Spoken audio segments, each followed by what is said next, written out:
ప్రతి రైతుకు 20,000 రూపాయల ఆర్థిక సాయం. అన్నదాతలకు బడ్జెట్లో అధిక ప్రాధాన్యం. చిన్న పెద్ద అని తేడా లేకుండా అన్నదాత సుఖీభవ పిఎం కిసాన్ పథకం కింద ప్రతి రైతుకు 20,000 సాయం అందిస్తామని ముఖ్యమంత్రి చంద్రబాబు నాయుడు గారు ప్రకటించారు.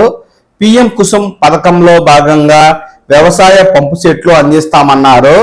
మధ్యతరగతి ప్రజలు వైద్య ఖర్చులకు ఇబ్బంది పడకుండా ఏ ఆసుపత్రికి వెళ్ళినా 2,50,000 రూపాయల ఆర్థిక బీమా ఇస్తామని ప్రకటించారు. ఎన్టీఆర్ వైద్య సేవ పథకంలో భాగంగా పేద కుటుంబానికి 25 లక్షల ఆరోగ్య బీమా కల్పిస్తామని బడ్జెట్లో ఎస్సీ ఎస్టీ బీసీ అన్నదాతలకు ఎక్కువ ప్రాధాన్యం ఇచ్చామన్నారు. పేదల సేవలో కార్యక్రమంలో ముఖ్యమంత్రి చంద్రబాబు నాయుడు గారు పాల్గొని బీసీ కాలనీలో కల్లుగీత కార్మికుడైన వాసు, ఎస్సీ కాలనీలో వసంతమ్మ ఇంటికి వెళ్లి ఆయన పింఛన్లు అందజేశారు. వసంతమ్మ తనకు సొంతిల్లు లేదని చెప్పగా 3 సెంట్ల స్థలం ఇవ్వడంతో పాటు ఇల్లు కట్టించి ఇస్తానని హామీ ఇచ్చారు. చిన్న కుమార్తె చదువుకు 50,000 ఆర్థిక సహాయం అందిస్తారని, జీవనోపాధి కోసం 2 ఆవులు ఇస్తారని చంద్రబాబు చెప్పారు. అనంతరం అభివృద్ధి కార్యక్రమాలకు శంకుస్థాపన అయితే చేసి ప్రజా వేదికలో స్థానికులను ఉద్దేశించి ఆయన మాట్లాడారు. ఈ సందర్భంగా ఎస్సీ ఎస్టీలకు ప్రభుత్వమే డబ్బులు పెట్టి సౌర విద్యుత్ పరికరాలు అమర్చేలా చూస్తానని చంద్రబాబు నాయుడు గారు హామీ ఇచ్చారు.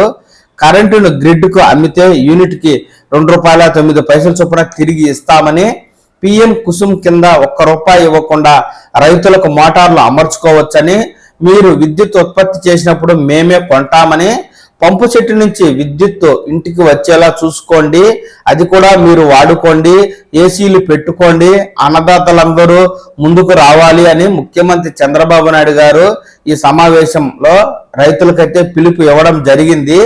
ఇదే విధంగా శుక్రవారం ప్రవేశపెట్టిన 3,22,000 కోట్ల రూపాయల బడ్జెట్ లో 25% అప్పులు వడ్డీలు కట్టేందుకే సరిపోతుందని చంద్రబాబు నాయుడు గారు ఆవేదన అయితే వ్యక్తం చేశారండి.